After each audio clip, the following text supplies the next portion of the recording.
You know, one of the questions that has just absolutely intrigued me and about half the Christian world is this whole concept of doing justice. It's one of those concepts that kind of everybody knows what justice and doing justice means. At least I thought I did. And, well, doing justice. As I'm recording this, we just had this shooting down in Tucson, Arizona. Crazy guy walks up and just starts shooting people. 6 people dead, others critically wounded. Golly. So what does doing justice mean in that situation? It means finding the guy, capturing him, trying him, sending him to prison. So he is a part of the justice system. The justice system is to find the wrongdoer and fix them. It's Romans 13. The doing justice is to stop the criminal and to bring him to justice. Send him to prison. Do whatever, do some sort of reparative work. Get him so he is, I don't know, maybe it'd be better yet if he did something constructive instead of just going to prison. But it's basically about finding a wrongdoer and stopping him, punishing the wrongdoer. What we find in Romans 13. And then you think, well, what is a righteous guy? Again, I always knew what it meant. A righteous guy is somebody who keeps the rules. There are rules in the Bible, there are rules in life. Rules is I'm supposed to, you know, be nice to my wife and pet my cat and, you know, pay my taxes and all those kinds of stuff. And a righteous guy is a guy who keeps the rules. I mean, it's really pretty simple. Then I kind of made a mistake. I started reading the Bible. And what I found as I started reading the Bible, especially the life of Jesus, I found that really challenge. For example, one of the passages that just makes me go, huh, is Matthew chapter 5. In fact, we're preaching that this Sunday in my church, Matthew 5:17 and following. He says, I don't misunderstand what I've said. I didn't come to abolish the law, Moses, the law and the prophets. I've not come to abolish them, but to fulfill them. I tell you the truth, until heaven and earth pass away, then not the smallest letter or the smallest stroke of the pen will by any means disappear from the law until everything is accomplished. Okay, so he's affirming law. There's the rules, there's the commandments, and then here's what he says. Anyone who breaks one of these will be least of the commandments, and teaches others to do so will be called least in the kingdom of heaven. But whoever practices and teaches these commands will be called great in the kingdom of heaven. Okay, I get that. Keep it. Then he says this, for I tell you, unless your righteousness surpasses that of the Pharisees and the teachers of the law, you will certainly not enter the kingdom of heaven. Huh, well, that's weird. Because the Pharisees, I mean, they're the pure ones. They're the guys who obey every single command meticulously. The guy comes up to Jesus and says, what must I do to be saved? He said, you have Moses. He said, I've kept these from my youth. And kind of the automatic response is, well, but he didn't keep them. No, he did. He did. Jesus doesn't challenge him on that. This guy has kept every single one of the commandments to Moses for his whole lifetime. And Jesus says, take it to the next level. Sell all that you have and give it to the poor. Now wait a minute. Unless your righteousness exceed that of the scribes and Pharisees, unless your righteousness surpasses the Pharisees, they keep every single rule. They're the most righteous guys in the community. So what's righteousness? When I read in the public literature, righteousness is about human rights. People have rights like the freedom of speech. So we need to, if you're righteous and doing justice, it means you make sure people have the freedom to express themselves. And that's what doing justice is about. Now that one, that one I have a lot more trouble with, because the Bible doesn't say anything like that. In fact, it says moderate your speech and make your speech godly. So freedom of speech, I know there's a lot of different things to that, but that's human rights. Yeah, there are human rights, but I don't know. Anyway, what does it mean when Jesus says, unless your righteousness exceeds that of the Pharisees, you will not enter the kingdom? What does he mean when he says to a guy who has done every single thing right for his entire life, sell all that you have and give to the poor? Troubling stuff. I mean, this is what happens when you start reading the Bible and taking it seriously, when you look at the life of Jesus and really think, I want to be a follower of Jesus. So let's look. Let's look. Let's look at the Old Testament. I mean, Jesus wasn't... Well, actually, it's not. Let's start right here with Jesus. Matthew chapter 6. Because he's talking about righteous here in the Sermon on the Mount. And at the beginning of chapter 6, he's actually talking about righteousness, doing justice. And here's what he said. Be careful not to do your acts of righteousness. That's doing justice, be another way to say it. Be careful not to do your acts of righteousness before people to be seen by them. If you do, you'll have no reward from your Father in heaven. So we're talking about doing acts of righteousness or doing justice. Well, what does that mean? He defines it in the next phrase. So, this is an act of righteousness. This is doing justice. Chapter 6, verse 2. When you give to the needy, that's an act of righteousness. And then he goes on to do it with trumpets and, oh, look at me, I'm so cool. But when you give to the needy, he says, that's an act of righteousness. Giving to the needy. When I think of giving to the needy, I don't think of justice or righteousness. I think of charity. When I think of sharing with poor or giving to, charitable cause, I mean, right there is the name, I think that is charity. Jesus calls it an act of righteousness. He calls it doing justice. See, when I think of charity, I think of something that I do as kind of an optional expression of mercy or something like that. This is the righteousness that Jesus is talking about when he says, unless your righteousness exceed that of the Pharisees. And then he defines that as giving to the needy. And the guy who kept all the Mosaic commandments from his youth, he said, sell all that you have and give to the poor.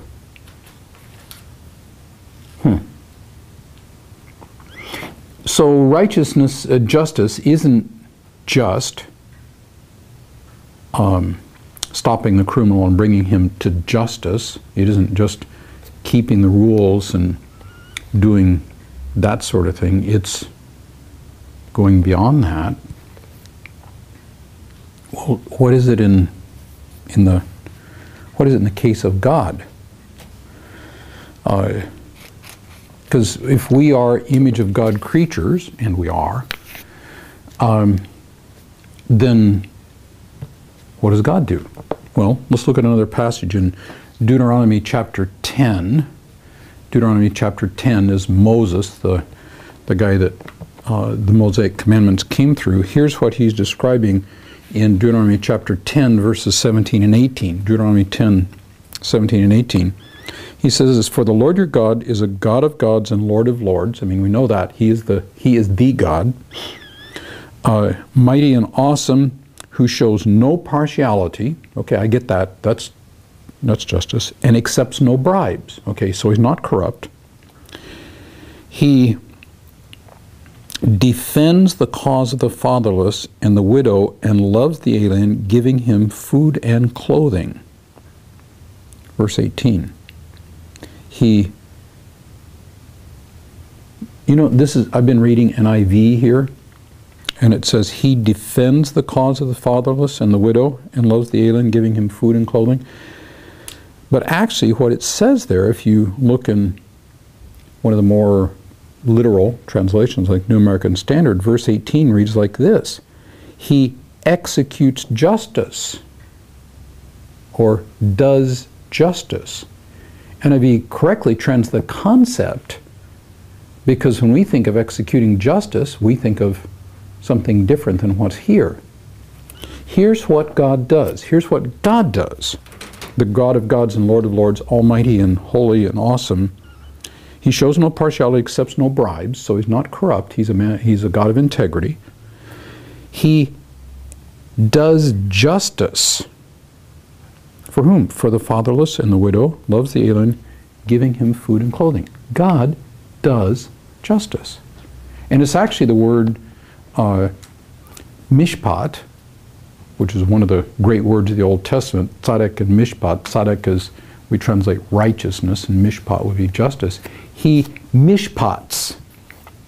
He executes justice. He does justice. And what it means is not only that he has integrity and doesn't accept bribes and doesn't have partiality, but that he defends the fatherless and the widow, loves the alien, and gives food and clothing. That's doing justice. It's not bringing somebody to justice, so it is that. In fact, well, let me just look a little bit further. Psalm 146, another description of the Lord Yahweh, Father of our Lord Jesus Christ. Psalm 146, very similar kind of thing. It's a song of praise to the Lord. Psalm 146, in those last 5 psalms are the great praise songs that conclude the book of Psalms. It's talking about God is the maker of heaven and earth and all that sort of stuff. He remains faithful forever. And here it is, Psalm 146, verse 7. It's the same thing. NIV says he upholds the cause of the oppressed. And when you look in one of the more literal translations, like the King James, it says, who executes judgment. Same thing. Upholds the cause of is a good translation into American of does justice.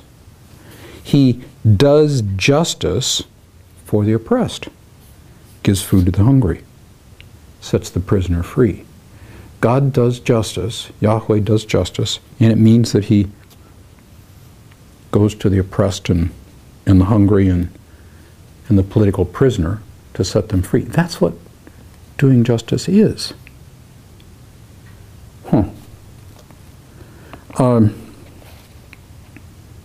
Gosh, there's so many. Ezekiel 18. Ezekiel 18, the prophets have a lot to say about doing justice and being righteous, the tzaddik and mishpat. Tzaddik is the righteous character.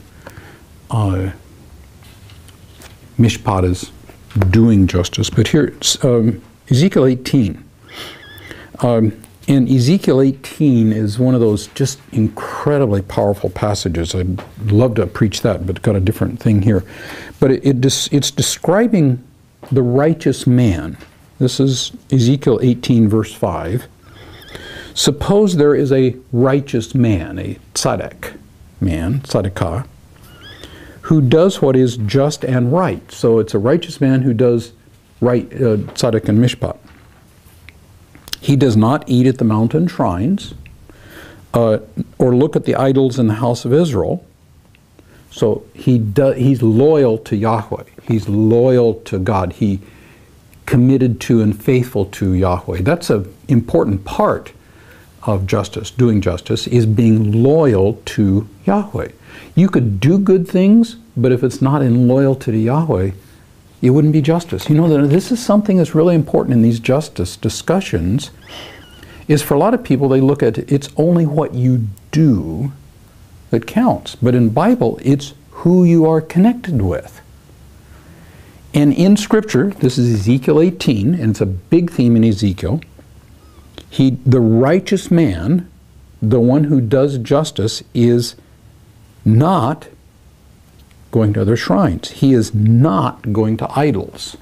He is faithful to Yahweh. Doing justice has a faithfulness component, a connectedness, a loyalty. As opposed to just doing things, it's who you're in relation to, who your covenant relationship is.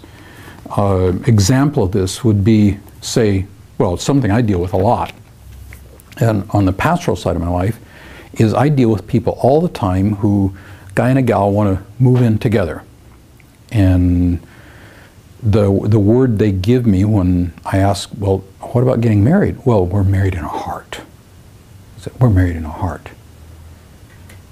I say, well, why don't you do the biblical thing and make a public commitment to each other before family, friends, and God? Well, we don't want that. We're married in our heart. We just want to, we'll be nice to each other. We'll take care of each other. We'll love each other. It's good. And I say, no. That's not. We call that shacking up. You're not loyal in your heart. You're loyal a little lower down than that. Covenant commitment means something. And it does to Yahweh too. Just because somebody is doing good things does not mean they're doing justice in the sense that Jesus talks about doing justice. He does not eat the mountain shrines, that's Ezekiel 18:6, does not defile his neighbor's wife or lie with a woman during her period. He does not, the righteous man, does not oppress anyone, but returns what he took in pledge for a loan. Does not oppress anyone. And then in the parallel, this is Ezekiel 18:7, does not oppress anyone. The parallel in the next phrase is does not commit robbery, but gives his food to the hungry and provides clothing for the naked. Now, think about this for a minute. Robbery, this is Ezekiel 18, robbery means not giving food to the hungry. Robbery means not giving my food to the hungry. If I see a hungry person and don't give him food, this is saying that's robbery. The just person shares. I mean, that's what James says. Jesus does too. John the Baptist, if you have 2 cloaks, give one to the guy who has none. That's the picture of justice, doing justice, righteousness. It's robbery. 1 John chapter 4 says the same kind of thing. If you do not love your brother, how can you say that you love God? It's robbery, according to Ezekiel 18, to not give your food to the hungry, provide clothing for the naked, as well as lending excessive interest, verse 8. Robbery? Robbery? Not to share my stuff?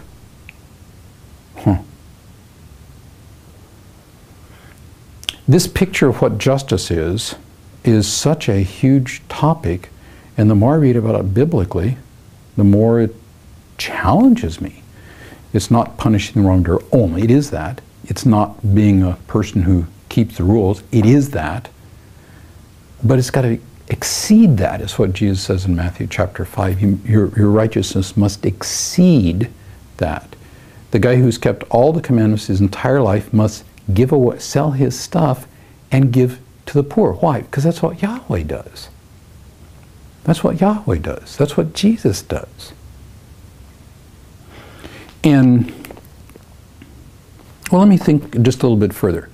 We're image of God creatures. We're created in His image for a relationship with Him, to be with Him, covenant partners with Him, to make His character visible in the world. So as I define image of God, it's the amazing ability and awesome responsibility to make visible the invisible characteristics of our Creator and Redeemer. That's worship too. So we should be with and be like Yahweh. And what does He do? Well, the Logos, the second person of the Trinity, who exists in perfect comfort, perfect situation in heaven, looks at the world, comes from the perfect point of heaven, lays it aside, gives it up, steps into this world, leaves heaven, comes into this world. His very first experience is being born in rejection. When it says in Luke's gospel there was no room for them in the inn, that doesn't mean that the Motel 6 was all, the rooms were all checked out. It doesn't mean there's no vacancy in the hotel. It means that in the family house there was no room. And there's always room for family. Always room for family. When it says there was no room found in the inn, that's the sleeping room in the house. It means you're not welcome here. He was born in rejection. He was born in incredible political oppression. Mike Rich did his nativity story. Fabulous film. He's a fine Christian believer. He's done 6 films. They've all done extremely well in Hollywood. He's a member at Southwest Bible, partner church with us here in Portland. And his nativity story gives such a great picture of what political oppression looked when the Roman soldiers would just come in and demand money, and if you didn't have it, they would kill you, kill your animal, take your daughter, whatever. Brutality. That's what Jesus came into. Lived in the midst of political oppression, religious oppression, injustice, abuse, what the soldiers did to him and that incredibly unjust trial he went through. Even Mel Gibson in The Passion of the Christ didn't have courage enough to show what those soldiers did to Jesus. Horrible what they would have done to him in that back room. And then he goes to the cross. And the Father and the Son partner together to do the propitiatory sacrifice to pay the penalty of my sin. The Father sacrifices His Son. What a horror to think of doing that. The Son volunteers to be sacrificed, and together they perform the propitiatory sacrifice to appease the wrath, the Trinitarian wrath against our sin. Incredible. And you know what? He describes that as doing righteousness. When he describes what's happening, John the Baptist is about to be baptized, he said, for the sake of righteousness. What is he doing? Leaving the comfort of heaven, coming to the horrible place that we're in to make relationships right. That's the picture of Jesus, and that's why he calls us to do justice. And what he means by that, well, we've got formal definitions. What he means by that, righteousness means life with all its relationships, that is, to God, humans, and the land, and ourselves, well ordered and harmonious so that life is full of shalom, or well-being. Doing justice is doing what it takes to reestablish those kinds of relationships. Righteousness is life with all its relationships in shalom, toward God, toward other people, toward the land, toward myself. Doing justice, like Jesus, is to do what it takes to make that happen, to contribute to the flourishing of the community. In fact, Bruce Waltke, a great Old Testament scholar, in his commentary on Proverbs, talks about justice, and he describes it in a very, very good way. He says, doing justice is inconveniencing myself for the sake of the flourishing of the community, particularly the quote-unquote worthless person in the community. The widow, the orphan, the poor, the alien, the oppressed, the prisoner. Doing justice is disadvantaging myself for the sake of the flourishing of community, and not just human community, but divine community as well. That's what Jesus does. And so if that's true, then injustice would be keeping my stuff to myself for my own comfort. It would be Jesus staying in heaven instead of coming to earth. Injustice would be to keep my stuff to myself for my own comfort. Now, if you want a challenging thought, I'm 64 years old as I speak this, and retirement is one of those words that come around when you're 64. Actually, everybody laughs when the retirement comes because they know I love what I do so much I'm never going to retire, and there's a lot of truth to that. But retirement for a lot of people means, you know, moving to San Diego and going on cruises, buying a condo in Bend and living in comfort for the rest of your life. And you know, if Bible is right, that's the definition of injustice. Keeping my stuff to myself for my own comfort. And I will stand here and say I'm hostile to the normal American view of retirement, but I think the Bible is too. I think the Bible is too. Because it calls us to be the sort who will disadvantage ourselves for the sake of the flourishing of the community, particularly the worthless in the community. Now that doesn't mean you give $1 to every beggar on the street corner. That's not wise. But what it does mean is you contribute to human flourishing. Micah chapter 6 is everybody's favorite passage, I guess, certainly one of mine. So what has he showed you, O man, what is good, and what does the Lord require of you, but to act justly, love mercy, and walk humbly with your God. I mean, it's a great Micah 6:8. Put it back in context. Good thing to do in scriptures, read it in context. And as you look in chapter 6 of Micah, he's making his case against Israel, Judah actually. And he's saying, he's making his case before the mountains. Hear, O mountains, the Lord's accusation. Listen, you everlasting foundation, for the Lord has a cause against his people, is lodging a charge against Israel, his people, his people. He's making a charge. My people, he says, what have I done for you? How have I burned you? Answer me, he says. Here's what I did. I brought you out of Egypt. I redeemed you from the land of slavery. I sent Moses to lead you, and also Aaron and Miriam. My people, remember what Balak, the king of Moab, counseled, and what Balaam, the son of Beor, answered. Remember your journey from Shittim to Gilgal, that you may know, here's the phrase, that you may know the justice of God. I don't think any contemporary translation translates it that way, but that's what it says in the Hebrew. Here's the way it translates, that you may know the righteous acts of God. What's he doing? He's going to Egypt to bring the oppressed people out of Egypt through the desert to their own land. He is inconveniencing himself, disadvantaging himself for the sake of the needy people. That is the righteousness, that's the justice of the Lord.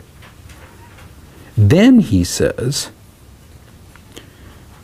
shall I come before the Lord and show exalted? Can I come with him burnt offering and calves a year old? Will the Lord be pleased with thousands of rams and thousands of olive? No, it's not about religious ritual. Oh yeah, do the religiously right things, but it's about doing justice like Yahweh. And what does he do? He goes and redeems the oppressed people out of Egypt. What do? We disadvantage ourselves for the sake of the quote-unquote worthless person, for the sake of flourishing the community. That's what he means when he says to act justly in Micah 6:8. And to love mercy, which is actually a chesed word. It's the loyal love. It's the faithfulness to God and others. And to walk humbly with your God. What does it mean to do justice? It means to live like Jesus and make the character of Yahweh very visible. Well, I'm thinking, I hope you are too. God bless you.